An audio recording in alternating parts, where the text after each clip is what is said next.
Descartes' theory of dualism posits that humans consist of two separate entities, a material body and a non-material mind, or soul, which is associated with thought or consciousness. Descartes firmly believed that he was a mind, a non-material entity, distinct from his body.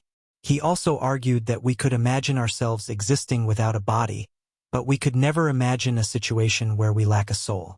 The very act of imagining or thinking requires a soul, a non-material mind. However, this concept raises a significant issue. How can a non-material mind control a material body, and how can a material body influence a non-material mind? Descartes, as well as other philosophers like Malebranche, proposed various explanations for this problem, but none were widely accepted. This dilemma led other philosophers to reject the theory of dualism and seek alternative explanations for the relationship between the mind and body. So, let's explore this topic in greater depth in today's discussion. Let's start by recalling two key points Descartes made, which we will explore further in this episode. First, Descartes is renowned for his method of doubt, in which he continuously seeks to uncover truths that remain after dismissing all commonly held beliefs that could potentially be false. Second, Descartes discovered an absolute truth. I think, therefore I am. This statement asserts that the very act of thinking proves one's existence. We will revisit these two important concepts and examine them more closely in this session. Today, I will focus on what Descartes uncovered about himself, about the essence of who he is and, ultimately, the essence of who we are. Descartes didn't just doubt the existence of external objects. He also doubted the existence of his own body. He came to believe that his true nature was a non-material mind, entirely separate from his physical body. He argued that we could imagine ourselves existing without a body, but we cannot imagine existing without thinking. The ability to think is essential for proving our existence. For Descartes, this reasoning led to a profound conclusion. The essence of humanity is not the body, but the mind.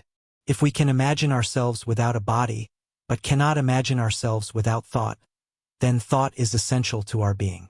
Thus, Descartes claimed that human beings are fundamentally thinking entities or minds, rather than physical bodies. Descartes went further to suggest that the mind is not dependent on anything physical. The existence of the non-material self, the thinking self, does not rely on the body at all. In other words, the mind is not reliant on the material body for its existence. So, what exactly is the body in this framework? Descartes describes the body as something that can be defined by shape, located in space, and can be perceived by our senses, touch, sight, hearing, taste, and smell. Essentially, the body occupies a defined space and interacts with the world in measurable ways. In Descartes' view, humans consist of two distinct elements: a material body that occupies space, and a non-material mind or soul, referred to as the thinking substance or the conscious self. This view is known as dualism, a theory that suggests humans are made of two fundamentally different substances. In English, this theory is referred to as dualism, from the Latin duo, meaning two. Descartes' dualism asserts that while humans have bodies, they are not their bodies. Rather, humans are their minds, their conscious thoughts and awareness. The body is just a physical vessel that occupies space, but the true essence of a person is the mind, or the soul. For many people, Descartes' dualism seems self-evident. As we noted earlier, our bodies have physical attributes such as color, size, and shape which the mind seems to lack. When a person's body weakens or deteriorates, their mind may remain strong. Conversely, the mind can weaken while the body remains physically intact. These differences suggest that the mind and body are distinct entities. Furthermore, dualism holds significant importance because it suggests that the soul or the mind could continue to exist after the body dies. This idea has special relevance to various religions, which believe that the soul persists beyond physical death and transitions to another world.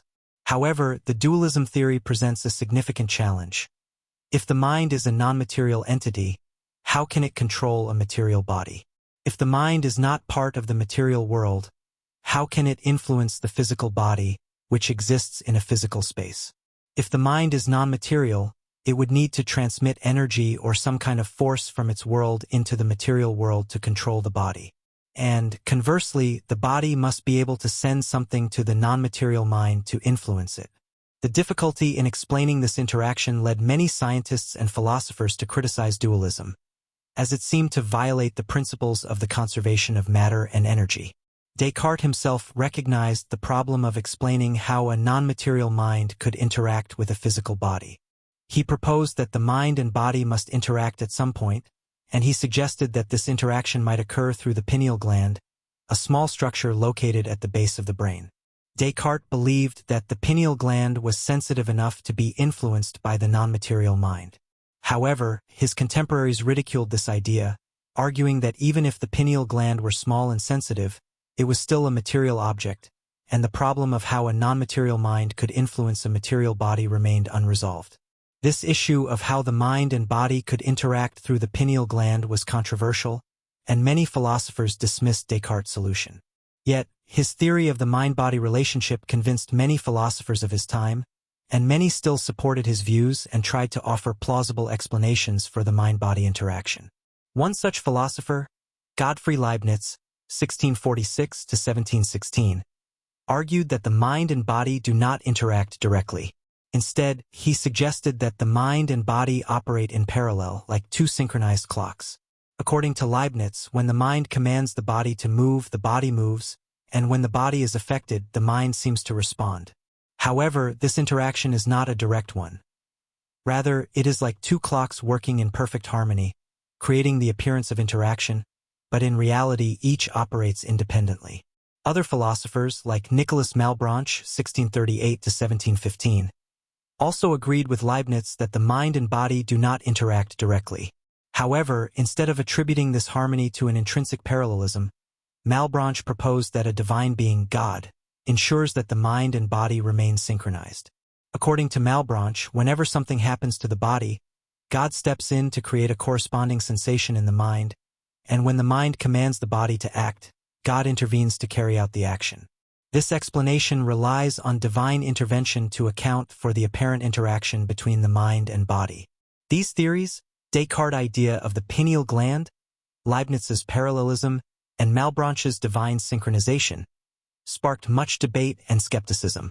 Many philosophers found these explanations unsatisfactory and wondered whether dualism itself was fundamentally flawed. After all, how could it be plausible that the mind, a non-material entity, could interact with the body, a material one, without violating natural laws? The discussions surrounding dualism led many philosophers to question whether it might be better to abandon this theory entirely.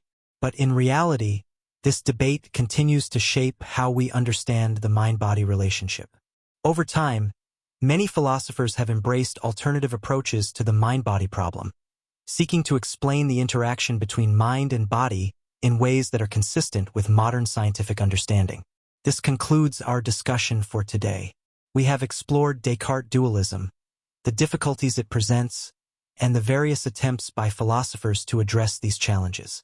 Despite the many criticisms of dualism, it remains an important and influential theory in the history of philosophy. The mind-body problem continues to be one of the most fascinating and enduring questions in the field of philosophy, and it will undoubtedly remain a topic of discussion and debate for years to come. Thank you for accompanying. Don't forget to like and subscribe to the channel and leave a comment below so we can discuss. Wish you and your family good health.